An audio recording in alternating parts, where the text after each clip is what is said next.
let's do a revision of chapter 3, verse 18. And verse 18 was a important, or rather a practical verse that expounded how do we deal with roles that we play throughout our waking hours. What determines maturity in the roles that we play, or what determines maturity in any responses that our roles demand. Do you remember the answer to this? What makes you a mature person in reference to how you respond to the roles that you play? And while you think about that, I'll give us some opener. We started by saying something to do with how much we play our own part. That means our own, our own bubble, compared to what is called for. If you remember, that bubble we called Jiva Srishti. And Jiva Srishti means how much we are still in our own world. That means what should happen and in what way should it happen, and basically putting more effort and time and importance on one's own well-being and not accounting the well-being of the world, which you are very much a participant of. So this was called Jiva Srishti. Srishti means creation. So that means every person in one form or the other lives in a bubble. Every person, there's no exception. Even a teacher lives in one form of the bubble or the other. And the first step is to admit this. We need to acknowledge it, that there's no such thing as a completely pure, objective person. It's not possible, because you see, your imagination has to work for the sake of transacting and postulating the future and planning tomorrow. That is all part of the bubble. Now, that bubble can sometimes overtake you, and that's how a person can end up living in the future or living in the past, because the present is not, sometimes pleasant. So they want to kind of live either in the past or the future. So this is called a bubble. And this bubble, it cuts out what is called for right now. So, for instance, what's called for now is a person that is needing some kind of some reassurance or some validation. It's okay to have that, but you aren't able to see that, and so you respond in a sort of a non-appropriate fashion. I remember this time when I visited my parents, and first thing I told my dad was, he asked me, "How is it, son?" And of course, the father is, has, like anyone else, is, loves you, but also makes sometimes some mistakes. So he asked me, "How are you, son?" And I said, "Well, I'm just going through a hard time right now, and I'm just kind of figuring out some business issues, because, running business, there's a lot of issues there." And he said, "Oh, don't worry, son, just keep on striding," right? It's kind of like, just keep on marching on, soldier. And that's okay on one hand, but on the other hand, that's not what I wanted. I wanted him to ask me, "What's wrong?" Right? He didn't even ask that. So in that moment, I felt that negligence, and I thought that was an example of what we call a Jiva Srishti bubble. Whereas the other side is Ishwara's called for action. So this is where you are lucid enough to detect what is called for in a situation.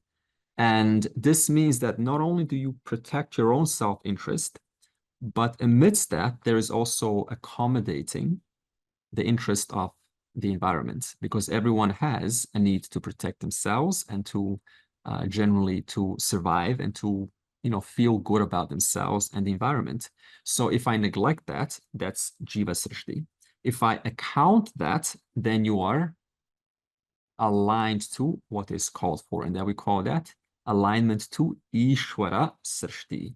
That means I am sensitive enough to detect what is called for by my immediate environment and then responding based on that in the line of ethics. So now ethics thus becomes your guiding principle. In fact, if you are in touch with ethics, then so what, you say? So what if I'm in touch with ethics? Well, it gives you a lot of confidence, a very unique kind of confidence, because if there is one guiding principle that a human being aligns to, that gives them a sense of safety, security, and confidence in themselves, and knowing what is the right thing to do and call for, it is ethics. So ethics means that I look at the environment, the big picture, and I say, what value can I add in this moment? And are there any corrections that I can possibly make in this environment? Are there any fine tunings that I can make in this moment? So that is ethics. So now if you're aligned to ethics, then you are aligned to the highest of the highest. There is nothing more to be aligned to than the ethics. And for that reason, being aligned to ethics, it can give you a lot of confidence and strength in yourself that you are doing. From the first person, you say to yourself, I'm doing the highest that I can. There's nothing more to be done than alignment to ethics. That is what, there's nothing higher than that. So in that sense, you can walk through the world and say, I have permission to be confident. I have permission to shine. I have permission to stand out. I have permission to act, because my acting, my shining, my conduct is aligned to the absolute highest that there is. There's nothing higher than ethics. And so by knowing that, you can go inside a situation or an unfamiliar place, a restaurant or anything, and you can feel relatively confident, because you are doing what is to be done. You are engaging in a conversation and ensuring that your needs are met, but also the needs of the other. That's all there is to it. And so through that, you can then move to the next part of the verse, in this verse 18, which said, dealing with challenges in every role. So every role presents you challenges. And we said, what does this involve? Well, let's ask the opposite question. What creates conflict in the roles that you play? What would you have to do for a conflict to come in the roles that you play? How do you create conflicts? How does a conflict of any kind come in your participation or engagement with the world? Ignoring the need of the whole.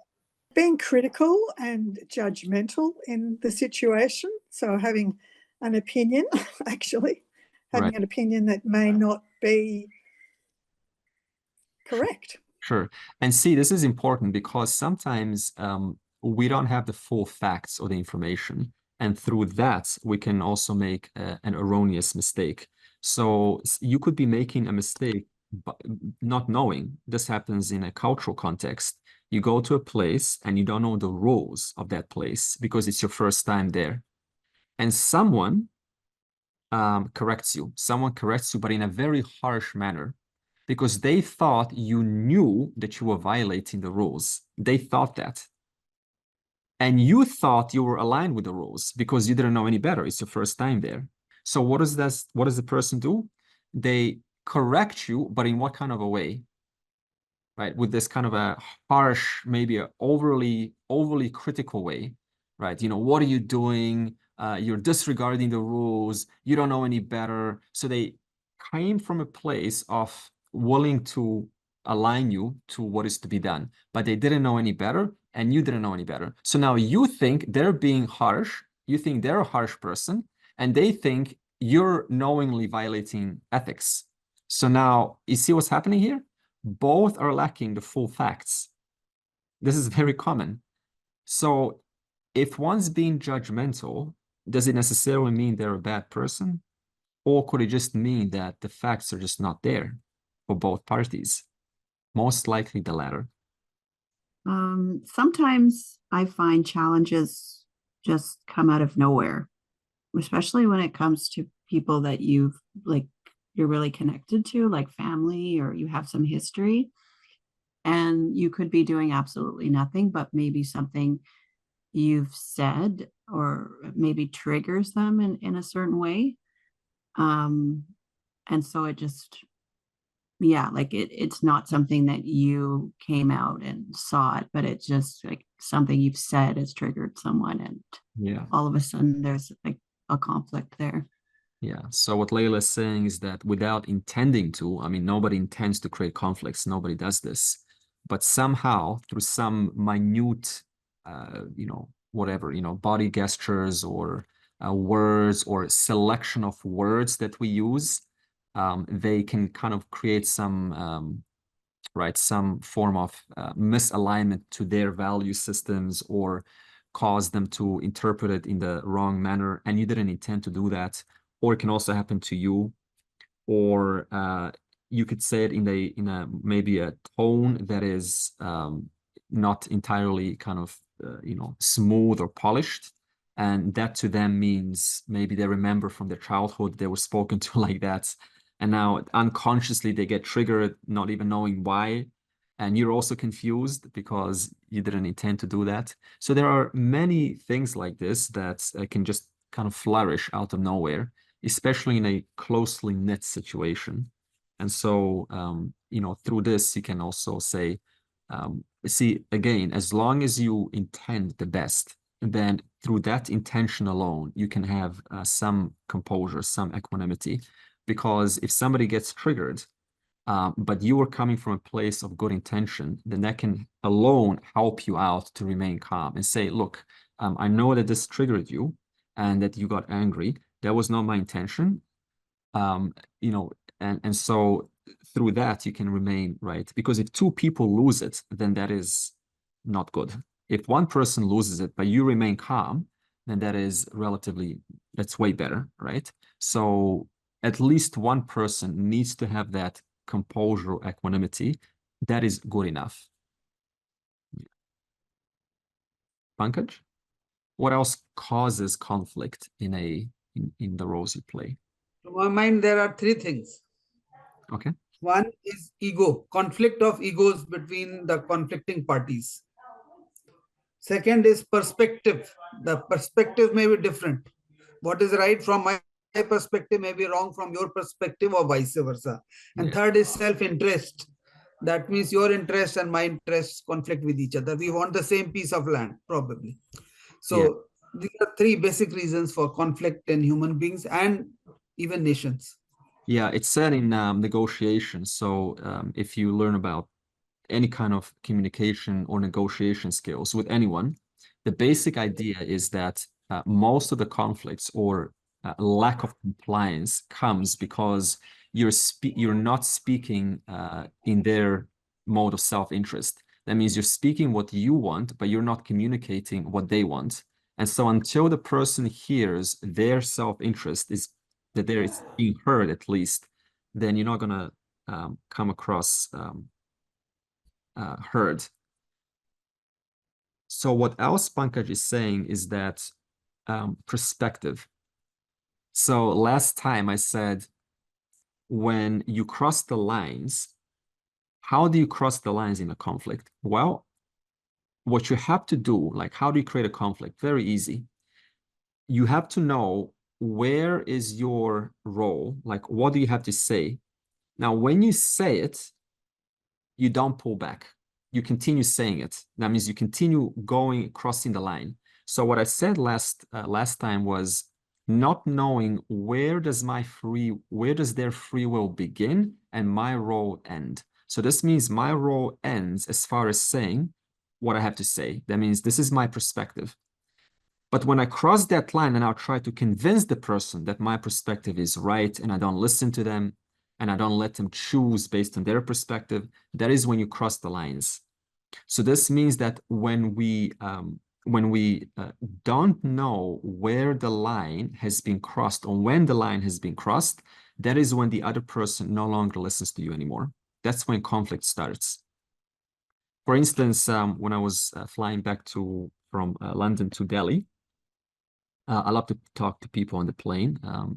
It's a great exercise, and you know, what are you going to do for 7 hours? And there was a woman there. She was 27. And I just asked her about, you know, we had a lot of conversation. And she basically said that her philosophy of life was do whatever makes you happy, which is quite, you know, typical to hear from a Gen Z generation, younger, you know, whatever makes you happy, that's what you go for. The moment it makes you unhappy, you abandon it and go to the next thing that makes you happy. So I understand this mentality. It's quite common. It will change most likely, right? When they figure out that's not how life works. And so instead of kind of educating them, right, or giving them a big lecture, I said, you know, it's wonderful. I think we should absolutely use that general guide for what makes us happy as a means by which we operate our lives. Amongst that, there is also what we call universal ethics. So sometimes that things may not be pleasant, and they may be exactly what you need to learn. That could be, you know, an option, I said.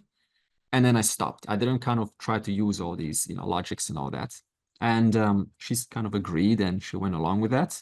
So I knew when, see, what I'm talking about is I knew when to stop, when not to convince, when not to speak too much. Just mention one little point of view. I've done my role, now back away and let them take over.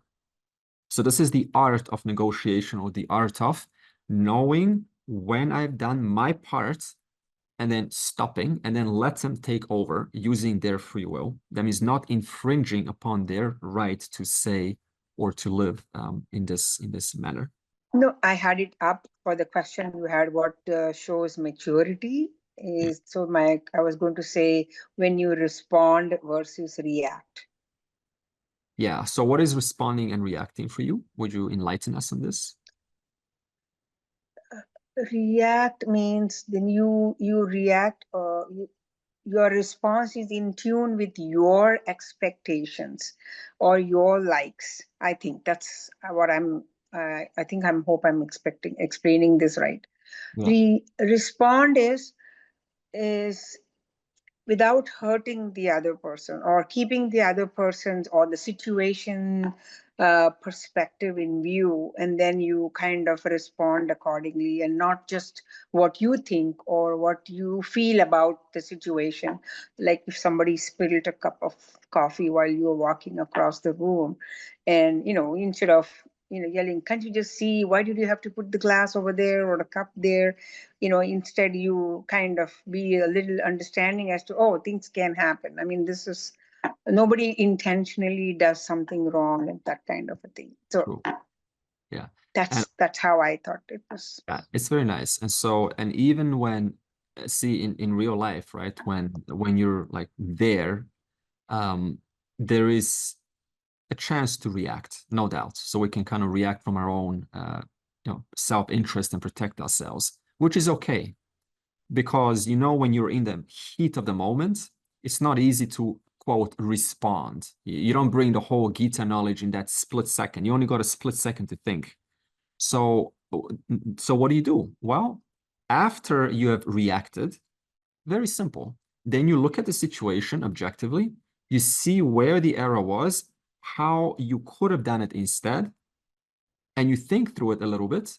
Okay, I could have maybe not raised my voice so much, number one. Two, I could have used, I could have asked them a question, perhaps. Three, maybe I could have been a little bit calmer. And you say, okay, so these three things I have not done in the heat of the moment. Okay, so let me just imagine the next time doing this, and then just maybe a little imagination or some exercise in your mind, and then you let it go.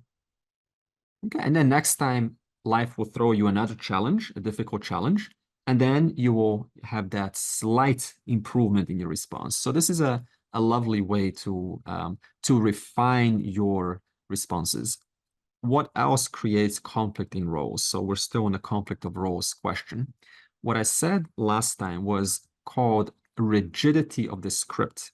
So that means that we have this script, we play a role like a father or a mother or a son or a daughter.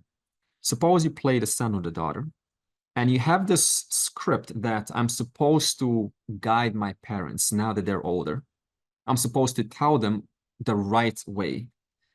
However, this is, if you think about it, a little bit rigid, because objectively, after a certain time, a person is stuck in their ways. They're kind of established in their ways. And so no matter how much you play this script of yours of correcting the younger son, daughter, correcting the older generation, that is, in one hand, it's wonderful. But on the other hand, is it really going to take place, right? Maybe not. So your rigidity of the script that you play within your role of the son or daughter has to relinquish, has to have a little bit more softness or fluidity. The same thing can happen with parents. They play this parent, mother or father role, and they have this script that I'm supposed to give advice to my son or daughter. And when son or daughter reaches 20, so on, then they don't quite let go of the script. And this can cause, like, the son or daughter is not being listened to, they're being controlled. And this is exactly what this lady, and she was, attractive lady on the plane, telling me that her parents are always telling her, especially in the Indian families, get education, get really well, educated and have a lot of degrees. And so she's got a degree in, what is it? Doctor, science, physics, engineering. She's 27 years old, and all these roles, all these educations are there.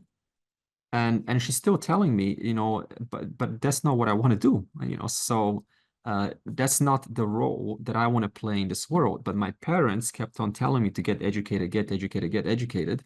And so I told her, well, you have to, what do you really want to do? What is your heart calling you to do? What do you want to do, irrespective of what the society is telling you to do?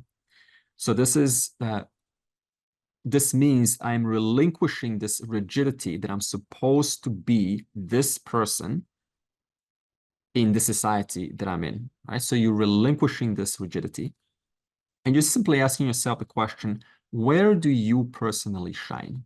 Where do you shine? What is your strength and talent that you find so natural and easy that others stay away from? They're like, oh, I could never do that, man. How do you have the patience to do that? There's no way I could do that. That is boring. I'm just not like that.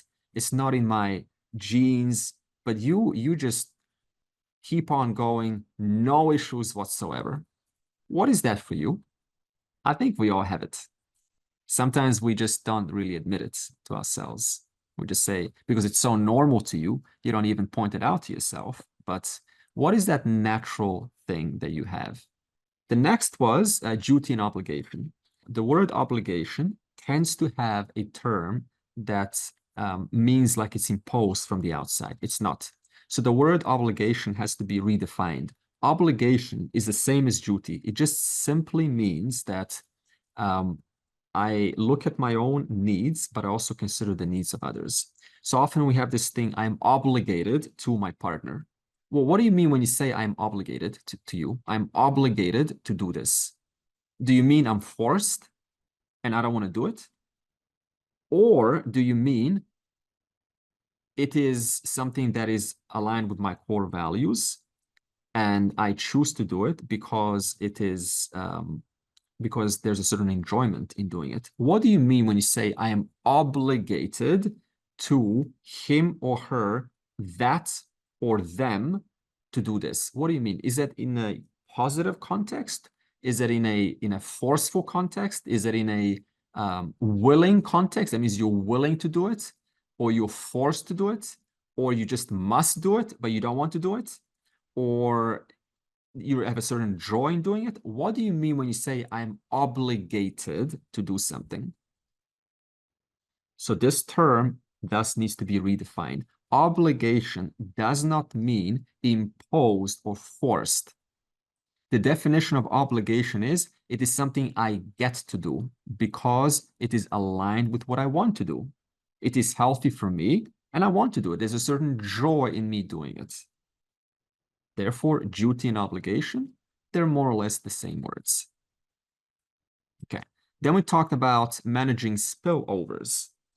So what is managing spillovers? Well, it is when, for instance, a teacher teaches a class, but during a lunch break, the teacher cannot let go of their teacher role, and they still keep on holding that teacher role for the students. Is the student going to feel comfortable? No, because the student just wants to connect with a human being. Or as an employee who is busy and doing and thinking. Now, during a lunch break, what do? Oh, I'm still thinking and thinking about work and, in that mode of that busy person. So this means there's a certain spillover. If there's a spillover, then you're not really being flexible. That's called being a little bit rigid. So spillover is when the person takes their roles and whatever the role demands, and you spill it over into the next situation. And that usually doesn't help you because, you kind of take all the heaviness and the demands into the next situation because the next situation demands something else.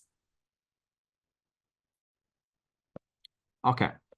Suppose that you are stressed out in one role, or you're playing a role and it's stressing you out. There's some problems going on. There's some conflicts going on. And now you have to go home. Okay, you have to go home to a clean place. How would you manage that? How would you manage and ensure that your roles don't affect and carry over at your house? How do you quickly snap out of it and just continue with a brand new role with the ability to put this one away and carry on tomorrow? How do you do that? Do you have a strategy? I'm a mental health therapist, and this is a huge topic in our education. But essentially, having healthy boundaries, for me, it's not easy at all. Listening to someone for many hours a day, but rituals are important too, kind of like cognitive disconnects or visualizing, just like shutting off or cutting the threads and connections of those other people. But yeah, rituals and healthy boundaries. Okay, there's one interesting ritual actually. There's a therapy called NLP, or neuro-linguistic programming, and it has a wonderful method how to quickly reduce the impact of that previous role. And what you do is, suppose that something has left that emotional imprint on you, right, from the previous role. And that emotional imprint doesn't leave. You can relate to this. It doesn't leave so easy. Okay. So what you do is think of a cartoon. Do you have a cartoon and the music of a cartoon that you really enjoy? Think of a cartoon right now, like Bugs Bunny or I don't know, whatever you live, right? Whatever your culture is. Okay, think of that cartoon, bring that music in and make it loud in your mind. Okay, let's do a little exercise. So right now, you're remembering that music. Da, da, da, da, da, da, da, da, da, da. Okay, that's Bugs Bunny. Okay, now bring that scene that caused you that stress. Bring that scene, and while seeing that scene, play the music, the cartoon music, and make the music really loud. Now keep doing this. Now turn that scene black or white. Just make it black or white and reduce its volume. Now all you see is just loudness of the cartoon music. Make it really loud, Bugs Bunny or something, and you just see black and white, the scene that caused you stress. And make sure the music just blows up completely. Okay, now stop. That's one simple technique. using your mind to erase the intensity of the emotional impact. Because the way that your mind works, you see, is that anything that has a strong imprint, it's because your mind's replaying an image. In cognitive studies, in memory studies, or brain, for the most part, the way that your brain thinks is in images. So if I say to you, remember what happened 3 years ago when your child got born, right? Remember that moment when your child got born? And then you have a certain image pop up. It may be very faint, but for the most part, your brain takes events in a form of images. So what you do is you can kind of take these images and you can insert these positive musics like cartoon, and then you add that and you kind of lower the intensity of that negative, of that image that's carrying this emotional negative intensity, and you cancel it out with the positive music. Sometimes you can even play it back and forth like a cartoon, like fast forward. So play that scene and very fast, and then reverse, backwards, and then forwards, backwards. So you scramble that image in your mind, and then that whole intensity just diffuses. So it's a wonderful way to work with these images in our minds. This is called neuro-linguistic programming. Then we talked about dealing with conflicts in roles. Every situation demands a response, and you have to assess which is a higher priority. There's no way you will ever make a person happy, because when two people demand you, your child demands you at their graduation ceremony, and your boss demands you at the work, who's going to get happy if you, right? No matter which option you choose, someone's going to be unhappy and someone's going to be happy. So you have to assess which is the highest priority right now. Where the error comes is when I keep on choosing one over the other because I fear the loss of something that's very important to me. So what happens is the other suffers, the connection to the other suffers. So it's okay to choose a higher priority, but when it becomes a little bit rigid is when you keep on choosing one over the other every single time. And this is how divorces happen. The man or the woman keeps on working. There's so much into work, neglecting their partner, their child, their health. And so they start saying, I've got back problems, I've got health issues, I've got, I can no longer think well, I'm no longer creative. Why? Because I kept on giving priority to one over the other every single time for years. And the phrase is, you use it or you lose it. That means once upon a time, you were wonderful at singing or expressing yourself or improvising or being spontaneous. And then every single time you chose something mechanical, because it's easy to choose something that's mechanical. Every single time I chose one. And what happens? My skill of improvising spontaneity kept going down. Creativity kept going down. And then 5 years later, what do we say? Oh, I'm no longer creative. I'm old. I used to be creative. You're still creative. You just haven't used that muscle. Therefore, it's okay to have priorities. Where it becomes not okay is when that priority becomes the priority over everything else every single time. That's when you start to lose those precious skills that were once giving you so much joy and fulfillment in life. Therefore, are there any things right now that you may have neglected for many years that were once giving you some form of joy or fulfillment or meaning and purpose? If you were to give it a thought in this moment, what was that one thing that you used to do for yourself or with someone that it gave you a great sense of warmth and connection, that through the course of life events, somehow it dissipated and it just disappeared from your life? And if you could bring it back, it would give you that slightly more of that warmth and that connection. What is that one thing? I had a question when I raised my hand, and the question was, how can we forget some of our past memories or past situations which continue to haunt us long after they are forgotten. I mean, not totally forgotten, but they remain at the background or in the back of your mind, and they come as a dream and keep troubling you over the years. So is there a neuro-linguistic programming to erase those kind of memories? There is. However, I want to say that there's a statement that says you can forgive, but you can't quite forget. And there's a truth in that.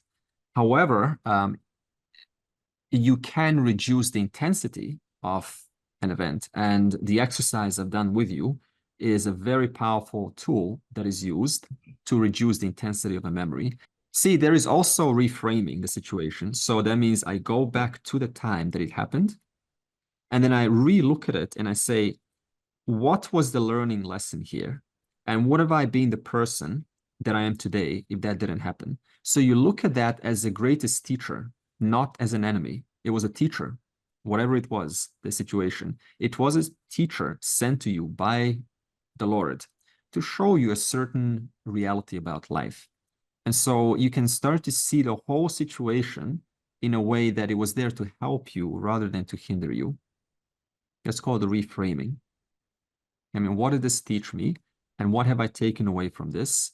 And, what kind of, takeaways have I gotten from this situation that was supposedly negative or traumatic, or it wasn't, seen in a positive light back then?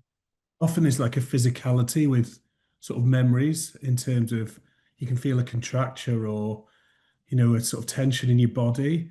And I think sort of going into that sensation, if you can't, rather than theoretically reliving it over and over again, and going into the physicality of it and trying to soothe that part of the body can help. Well, see, there's many therapies for this. There is what we call acupressure. There was this time where one thing that was a problem was I used to hate when people touch me. It was just a strong dislike, some kind of an aversion when people touch me, especially on the shoulders. It was like an instant agitation. Now you say, how do I fix this? And what is this? Well, it's an unconscious condition, right? It's normal body parts. Someone touches you here, no problem. Someone touches you here, right? Suddenly you get triggered. So I went to an acupressurist. An acupressurist basically presses different meridian points in your body, and then they press it really hard, and then they release the pressure. And they did this for an hour on my body. And after, I mean, your body's like, my body was like a voodoo doll, basically. They're pressing hard, and suddenly tears start to cry. Crying start to have memories of past traumatic events. And then somewhere else they press, and then suddenly there's a smile, right? Like a laughter. I'm like, what is this? How is this possible? You're just pressing these points, and I'm responding from one emotion to the next, to the next, to the next, like a whole wave of emotions. So the idea is there's various meridian points that store, right, remember or store different events, because there's a body-mind connection. So if your mind has a certain imprint, then that imprint can be triggered through meridian points. So what acupressure does is it presses these points and it triggers the memory associated with that point. After 1 hour, he pressed to the bottom of my feet. It's called reflexology. At the beginning, it was hurting a lot. He pressed them again, and I said, it's okay, you can press harder. I don't mind. He says, I am pressing as hard as I can. And I said, but wait a minute, just an hour ago, you were pressing just a little bit, and I was in excruciating pain for my entire life like this, whenever someone touches the bottom of my feet.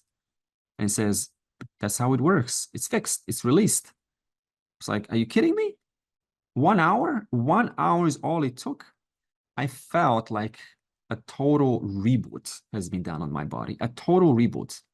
Like just a whole baggage of emotions just released in 1 hour of acupressure. So physical to mind connection. This is another way to release those memories that haunt you. Does it hurt? Yeah, it was hurting at the start, especially at the bottom of the feet. And it does hurt because of the emotion stored. But as he releases the pressure, then there's less and less pain. So the amount of pain is proportionate to the amount of unreleased emotion. So if there's a lot of emotion stored here, then when he presses it, there's a lot of pain. As the emotion gets released, that pain starts to reduce. So next time he presses, it's no issue, no pain. You explained it with that example, but I was just going to say identifying the core issue, the raw emotion. So going through the layers of what tends to be actions and reactions, but there's always a deeper root cause. So when you face that and start saying, why do I feel like this? And then you go deeper into that, and then you get to the root cause. I think that helps resolve then you can start identifying the different ways you react to things superficially, and then it tends to help resolve the whole issue, and that clears your mind, and then you're not going to repeat those same things if you just face the core issues. Or that's what I try to do anyway. Yeah, exactly. Through whatever means. Acupuncture is one thing, but you can do it through, why do I act like this? Like, why do I have this pattern of behavior? And then question yourself rather than just reacting to external events. Just question, why do I react like this? Yeah. And then it sort of comes back into the core issue. So self-reflection, self-inquiry in the light of this effect. So all you see is an effect. An effect is a trigger. An effect is a negative emotion. An effect is whatever it is. And then in reference to that, you can do, as Lorena said, acupressure, acupuncture. This was acupressure, what I'm talking about. You can do reframing. You can start to just attack it with a whole bunch of questions, like, where could this be coming from? Where could be the first moment in my life when this got first triggered? What could this be related to? If I were to know, what could this be connected to? When, does this occur? At what times does it occur? In what other ways could I interpret this? Or what else could it be telling me? What is the lesson in this? What is it showing me? What is yet to be learned through this effect? So you can just keep on using your mind to generate some creative questions to get to the root cause.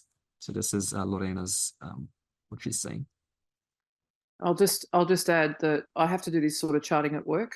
So someone that's non-verbal or with dementia that can't verbalize what's bothering them, I have to chart the triggers, what the behaviors were, the likely reasons for this, and just in plain terms without my spin on it, and then the interventions. I have to do this every day at my work. So, right. And I have to look at patterns of behavior that might be recurring and stuff like that. I have to chart it all down for different people.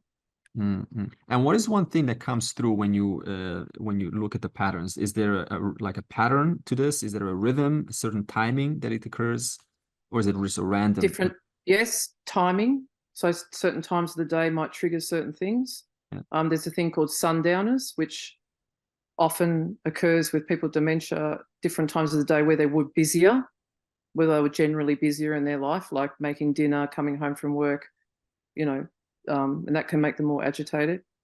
Also, patterns of behavior, body language, because they're non-verbal, so grimacing, different types of things like that. So you've got to look at multiple ways that people express themselves.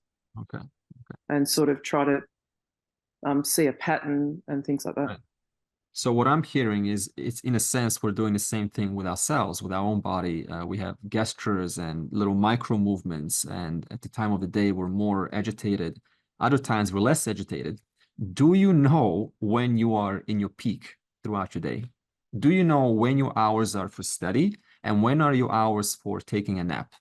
And when are your times when you're not productive? And when are your times those throughout the day when you are very productive? Do you know? Because it's your instrument. You spend a long time with this instrument that we carry, and sometimes we don't even know what makes it tick, what makes it move, what makes it healthy, what keeps it healthy, what makes it productive, what makes it motivated. So Lorena is talking about a simple chart, like a whatever Excel spreadsheet that you have, Greg's instrument, foods that make me tired, foods that make me energized. What is it? So we all have this instrument that operates differently than somebody else's instrument, and it shows rhythms and it shows patterns. And by figuring out those rhythms and patterns, you can vastly live a much more polished out life.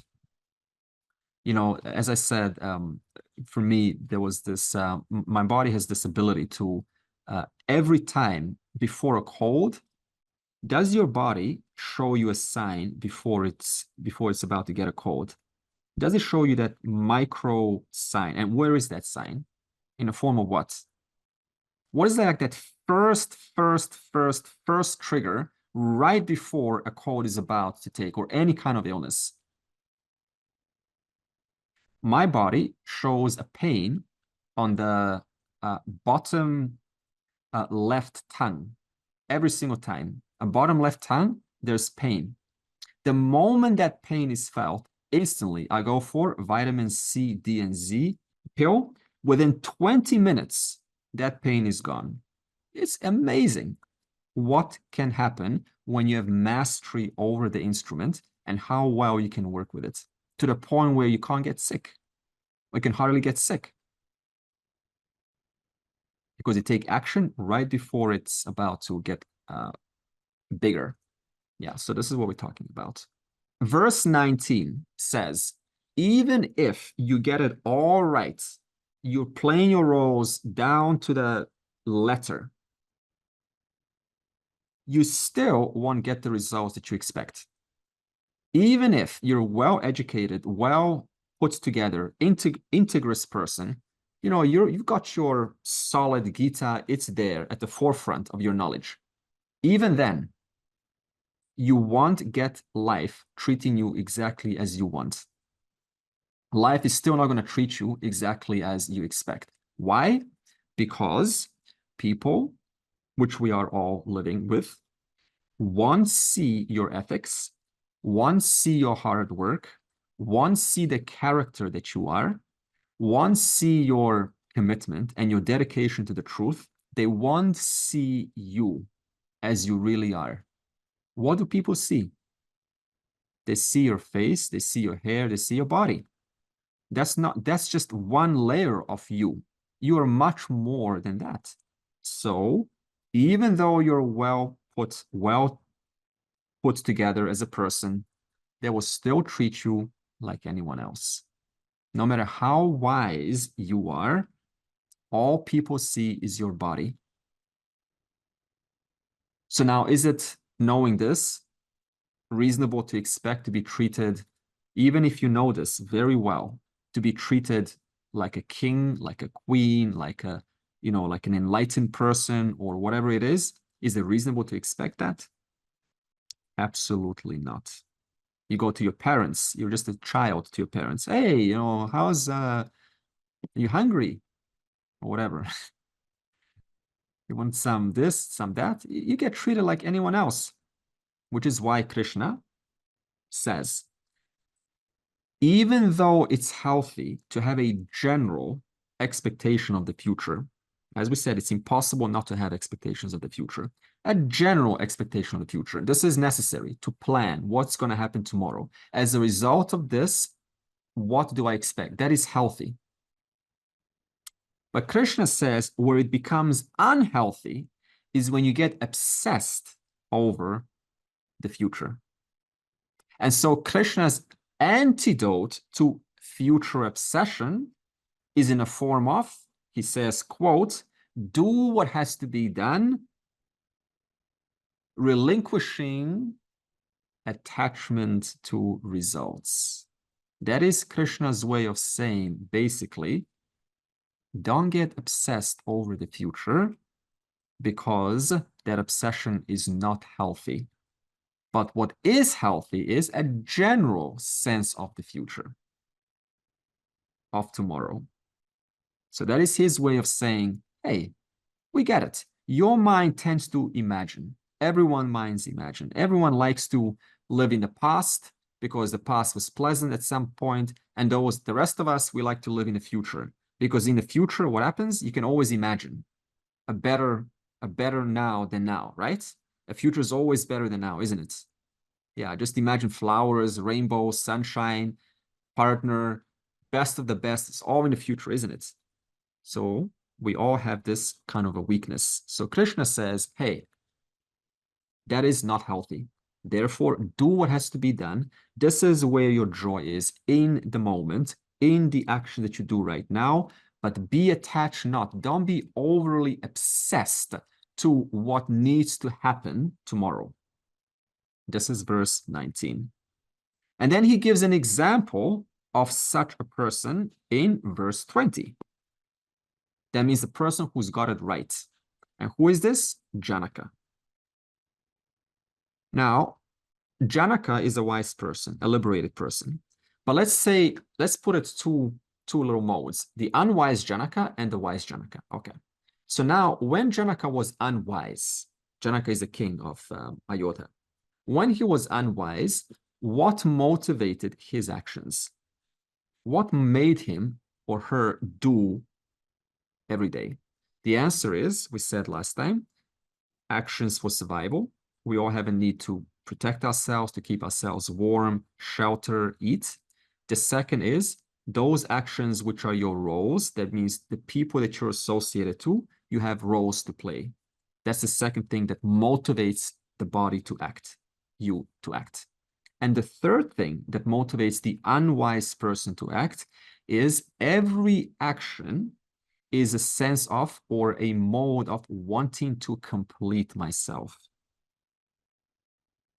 Every single person on earth, in the past, present, and future, why are you doing this?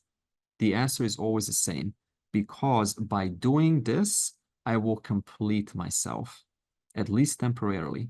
I will gain some kind of fulfillment. I will be fully filled for a moment. The unwise Janaka. Now we compare that to the wise Janaka. What does a liberated person, how do they operate? Well, first of all, when we say wise, a liberated person, what does it mean to say a liberated person? The person who is a jnani, a jivan muktaha.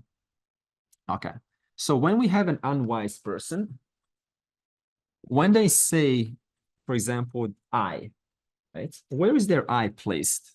Where is their sense of identity placed when they say I?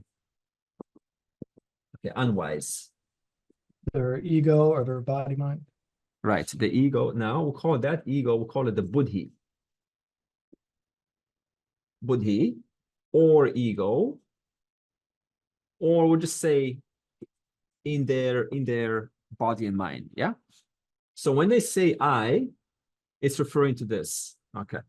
Now, when a wise person says the same, or not when they say, but when they understand what does it mean to exist. We'll put the wise person here. Okay.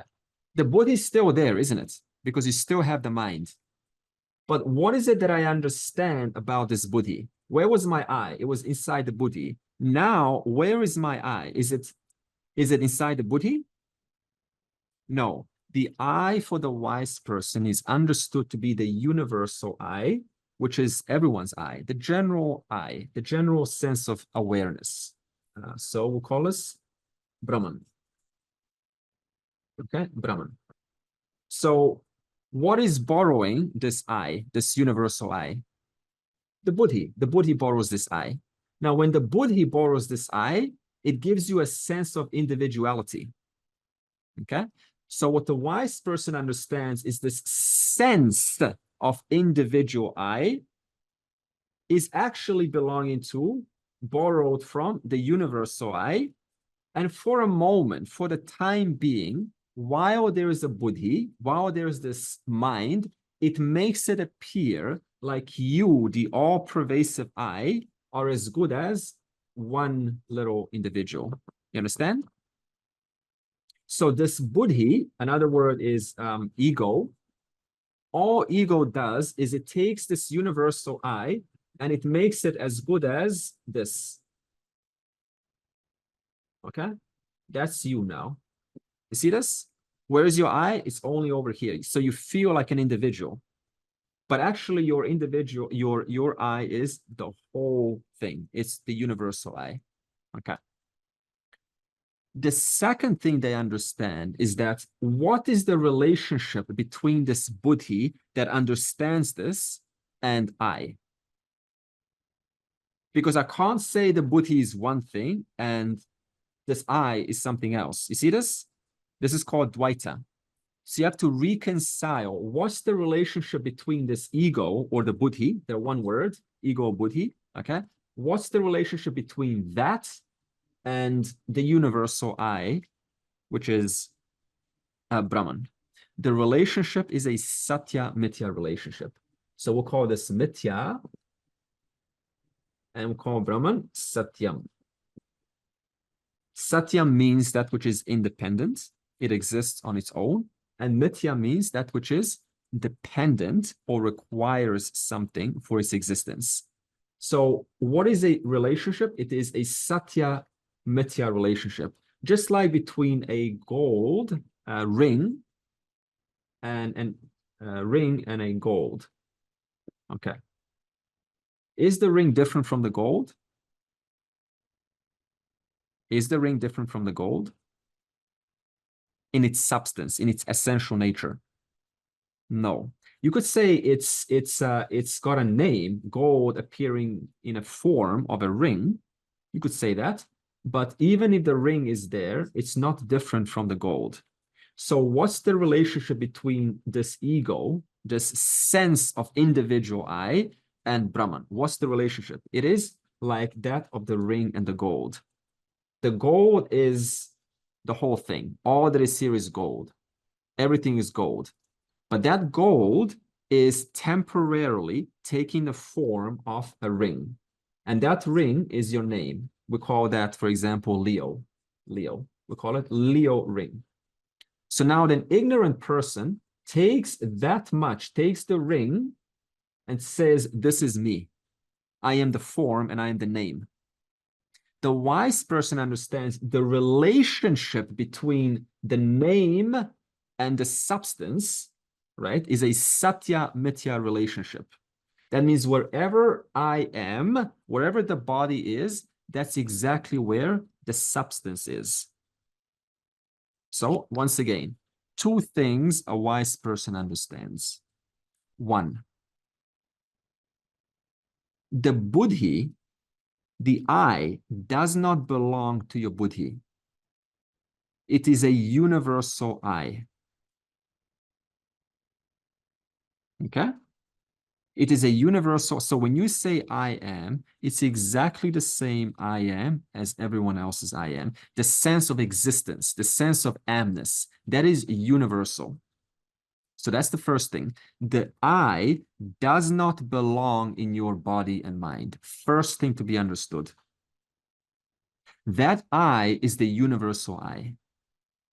Second, the relationship between the I and your body-mind is a satya-mithya relationship. So there's an I that is for a moment appearing as your buddhi or your body or your thoughts and your particular memories. Those two are what's going on inside a wise person's mind. Okay, so we don't stop and we just say, you know, your I is universal. Then you say, yeah, but what about the body and the mind? So what happens is the person then tries to live out of their step out of their body and mind because they want to connect. Look at this. They want to connect to Brahman. You see this? Why? Because they have not applied a satya-mithya relationship. So they want to come out of this. So where's your eye? It's in the buddhi right now. Right now, your eye is in the buddhi. Okay? So they want to take this eye of the buddhi, they want to pull it out and put it into some reality called Brahman. And what do they want to do? They want to discard the body. The body is one thing, the thoughts are one thing, and me am something else. So now I have to jump out of my body and mind and connect to myself. That's traditionally what person that's still yet to get it does, and it's never going to work. What you understand is Number one, you can't do that because your buddhi and awareness, that means Brahman, are never separate. They're like ring and the gold. Can the ring ever be separated from the gold? Never. I can only understand the relationship between the ring and the gold. It is a satya mithya relationship. So now what is the relationship between your sense of I and the universal I? It's a satya mithya relationship. Your sense of individuality, your sense of individual being here, not being everywhere, that is a mithya. It's as good as a ring. But wherever there's a ring, that's where its very truth resides, which is the gold. Now, the verse continues and it says, the wise person says, I don't do any action. The unwise person says, I do action. Why? Because their I is in the actor, in the buddhi. The wise person says, no, I don't do any action. The body that's assigned to me temporarily, the hardware and the software called Janaka, does the action. It's always been doing action according to two things. According to your varna and your ashrama. Okay. Varna basically means right, Brahmana, so you're into knowledge, you're into teaching, you're into learning. You could be a Kshatriya. You could be a Vaishya. Okay. So if the wise person is a merchant, are they suddenly going to quit their business? No. Because who's doing the work? Who's doing the business? The hardware and the software, which is not your creation. It is Ishvara's creation. It's like a character built by Ishvara. If the wise person is a Brahmana, if they're a teacher, if they're into knowledge, are they going to suddenly give that up and say, no, now I'm going to stop all these things? No, because awareness doesn't make decisions. So you can't say, oh, me, Brahman, or awareness, am making a decision now to stop this body and mind from acting. That's not going to happen because awareness is not a doer, is not a decider, and doesn't have capacity to choose. It's just that which illumines the instrument. It gives it light, like shining onto the instrument, shining onto the mind. So awareness does not make decisions. So it's not like the wise person now says, okay, now I, Brahman, am going to make this body stop acting. You see the error? That is why when a person understands this knowledge, nothing changes in reference to the person. Because their varna, they continue to be a protector of the family. They continue to do their police force or government work. They continue to do their business. They continue to do their teachings or sharing the knowledge. And an ashrama, you can be sannyasa, or you can be a grihasta. They both know exactly the same thing. One of them is wearing an ochre robe, and one of them is ordinary clothes in the world, going to nightclubs, maybe. So now, can you say that only a person who's wearing a ochre robe, only they have the knowledge? No way. And can you say that anyone who is still stuck in the householder role, they don't have the knowledge? No, you can't. Because both of these varna and ashrama are Ishvara's creation. And whatever is Ishvara's creation, I awareness have nothing to do with. Okay? Therefore, a wise Janaka continues to act in this world according to your strengths, your talents, your varna, your ashrama. Nothing changes whatsoever. There is no leaving the family or disinterest in the world. All of these notions do not belong in Advaita Vedanta. However, I certainly know they belong to a different area of spirituality called beginner spirituality. I've seen it all. Trust me, I've seen these things where they have all sorts of notions. What a wise person is, how they're supposed to act, what they're supposed to wear, how they're supposed to talk, what they're supposed to look like. Hey, how many personalities can you have in Vajrayanashrama? How many personalities make up a teacher, a protector, a giver, merchant, one who serves the society, the one who is in a householder role? How many personalities make up these two? Millions upon millions upon millions. So now, can you find one common trait that guarantees that's a wise person? What trait are you going to find? Because traits only belong to the roles. But your understanding of Satya Mithya, no, people can't see that. They don't know your Satya Mithya understanding of the world, of yourself.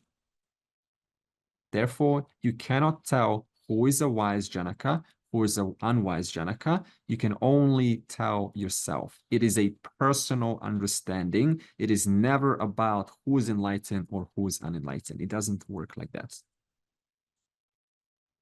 And because there are so many personalities, even when someone has or gains this understanding called moksha, there is still something called deha vasana. What is deha vasana? So even after the knowledge takes place, for how long have you been thinking of yourself as a person?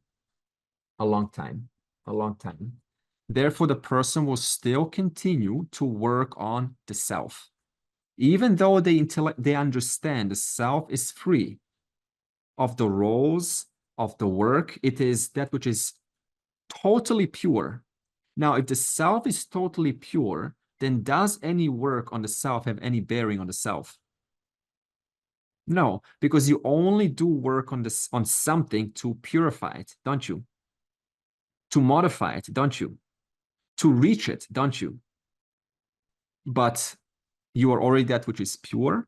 Awareness is already pure, has no attributes. Awareness is already right here, so you can't reach it. Therefore, even when the knowledge takes place, you still most continue to work on the self, even though there's no work to be done. And as you start to engage more and more with this knowledge, this dehavasana intensity starts to go down. And how does this manifest? It manifests as less self-work and more contribution.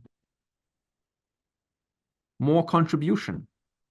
Less self-work, working on the self, and more just kind of forgetting about your own problems and just doing whatever has to be done according to what Ishvara is asking you to do. Because your body was always a participant in Ishvara's order. But this dehavasana keeps on kind of taking a little bit of control. No, let me do the work.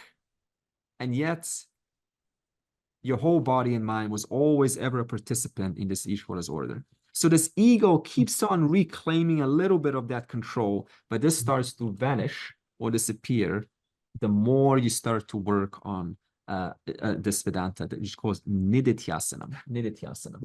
Okay, that's why we have Nididhyasanam. So even after you listen to the knowledge and you understood Dehavasana is still there, and then what happens later? What happens till the rest of your life? Nididhyasanam. Knowing that, you can also have a person who is fully enlightened, who knows the nature of the self. In fact, there is no little bit enlightened, fully enlightened. There's just, you know the nature of the self. That's it. Okay, so even when you know the nature of the self, one can still carry impurities. And this is often the case. It's interesting, isn't it, how we have this notion that the liberated person is totally pure. It doesn't work like that. There's still a mind with a dehavasana. So they can still have impurities, and those impurities can still come through in a personality. And people are definitely going to say, you have a lot of work to do, my friend. Which is kind of true, isn't it? But you know that it's a little bit, yeah, that's true, but that's not true. It's never black or white, is it? You can also have those who put up a show. There are some who kind of, they put up a show of purity, and but inside they're still entertaining some harsher thoughts. That's also dehavasana. And Krishna calls these hypocrites. So you can even have a hypocritical wise person. Interesting, isn't it? On the outside, I'm a divine human being because I want to be shown as a wise person, right? But inside, my thoughts towards you are basically like any other person would have. You can also have those who are in an environment, wise people who are in an ashram or environment which simply doesn't allow their latent tendencies to come through. So they are surely compassionate and kind, and they definitely have a large following, and people look up to them, people prostrate to them, and they are very used to this because they live in this kind of environment. But there is a slight aversion towards seeing like the real world, right? Or talking with ordinary people, or not having that, because they're so used to this environment, and that makes them more convinced that this is what enlightenment is like. But it's not like that, because they're in one place. You go on an airplane, you go to the airport, you go and to late night, 10 o'clock, when people are drunk and they kind of push you and they shout at you. Let me see how you're going to respond then. They're not going to be prostrating to your feet, okay? But they are used to this environment, and it works, right? It works. People also, the followers, go, wow, this is an enlightened person. Oh, this is what it's like. I also have to attain this. So what I'm showing you is how many combinations of this whole spiritual, framework that we carry, how many of those notions just have to relinquish themselves. It's never black or white. You can know the nature of the self, and yet you're still carrying the dehavasana, which manifests as so many different conditions, and sometimes as these hypocritical times where it's all pure on the outside, but behind closed doors, sleeping with disciples, and right, that's what anyone else would do. So that's why I say it's a very personal journey, and that's why I said in the beginning, ethics, that's the highest. Welcome back to the land of Oz. I missed you, missed everyone for the last few weeks. Yes. Thank you for sharing that. I love those things. There's nowhere else that I hear the integrity in the teaching as you've just discussed there. I have a question I'm not entirely sure is fully formulated yet. If I can just have 2 seconds, I'll try and get it out. If there is something that isn't enlightened, and then it is enlightened, and yet I forget all your words, Jehavasana, the personality or whatever, stays behind, how could it be said that which, in inverted commas, became enlightened wasn't already enlightened? Oh, okay. Yeah. So how can you say that? See, everything is already liberated. I went to this St. Paul Cathedral, and there was just so much devotion there, where you have this one person, right, in the center with a halo on their head, and the rest are prostrating to this person with a halo on his head, but they also have a halo on their head. They just don't know it. Okay. Because their sense of idea that enlightenment is something that's right away from me. So there's still the notion that which I want is over there, but they all have it already right now. So all this fella in the center wants to do is just show them, hey, you have it. You already have it right now. I just have to show you that. So it's a matter of just coming to that point of recognizing that that I am not enlightened, and that has to be relinquished, that I'm not enlightened, because it's a notion. And therefore nothing really changes. Therefore, in terms of the world or identities, there's no difference with that at all. Exactly. It's just known for what it is. It was just a thin layer keeping me away from what I was. There was one thin layer, and that was just ignorance, just a very thin sheet of ignorance that made me think that all these things are bad, and they have to be fixed, and they have to be sort of changed. But Ishvara's order, nothing really is out of place. It's all well put together. It's well intelligently run by laws, and it has a reason for being what it is. But in a stage of ignorance, I don't know that. So I have to constantly modify the world and speak to the Lord and, try to get something that's away from me. So these are all products of this ignorance that has to go away. And when it does go away, then you realize that this hardware and software unit has always been running and participating, engaging in Ishvara's order. I never had any real control of it because my real nature being awareness, I just shine on it. That's all I do. I just shine on it. In fact, I don't do it. Just by my nature, the instrument is revealed. The instrument was always doing what it was supposed to be doing. But because my eye was placed into the individual, that individual tried to claim ownership of this instrument. So it was constantly taking itself away from Ishvara Srishti and claiming as a Jiva Srishti. It tried to claim individuality. But Ishvara was always pulling it and saying, no, go and participate, be a contributor, give, because that is what the whole universe is endowed with the spirit of karma yoga. Everyone's giving. But if you observe the world, everyone's not really giving. They're kind of like giving for themselves. That is because of this Jiva Srishti. Still want to retain ownership. Me over here, Ishvara over there, and that's how it is. And so when this veil relinquishes, you understand that this instrument called Andre was never really a person that had any individual, kind of individuality. It was just a manifestation of Ishvara, a participant, a reshuffling of intelligence in this vast order. And I just didn't allow it because my eye was claiming it for itself. And now the eye relinquishes it, and so it just lives, participates in Ishvara's order, leaves this world, job done.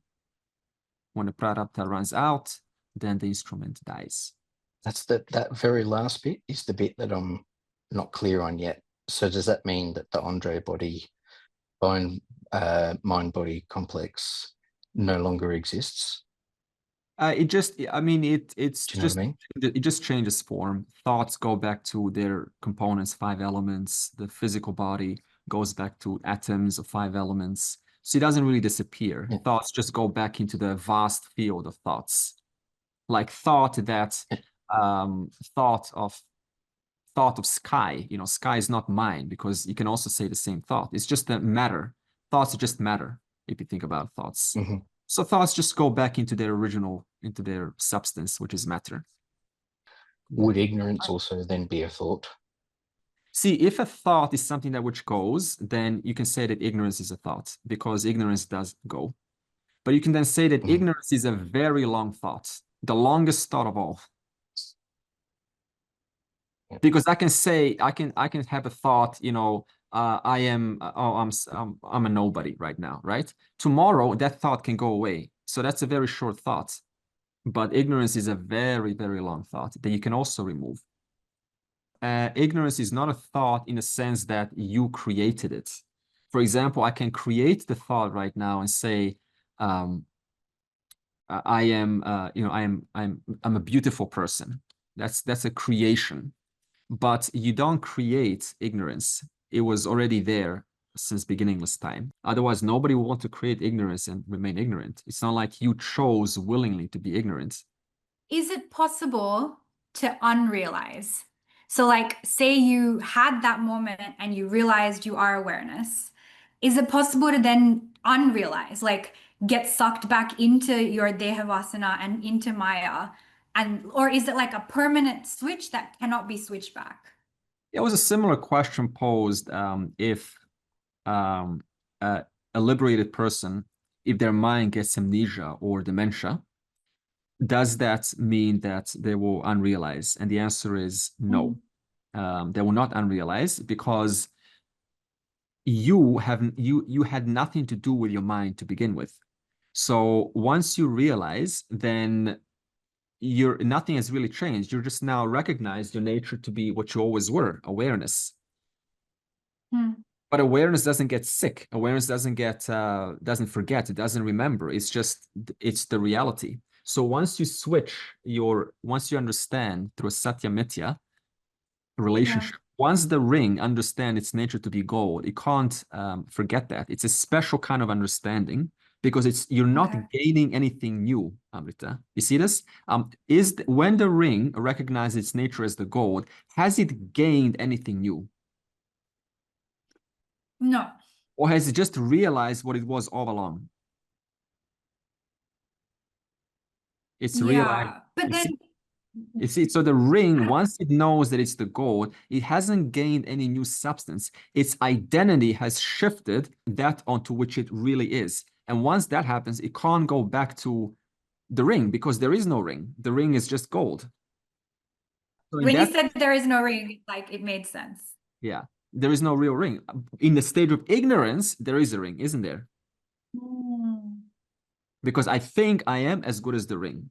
Once I recognize that the nature of that ring is nothing but the gold, it's a special kind of knowledge, isn't it? Because you're not gaining anything new. You're just removing. It's a removal kind of knowledge. You're removing a false notion, a false idea.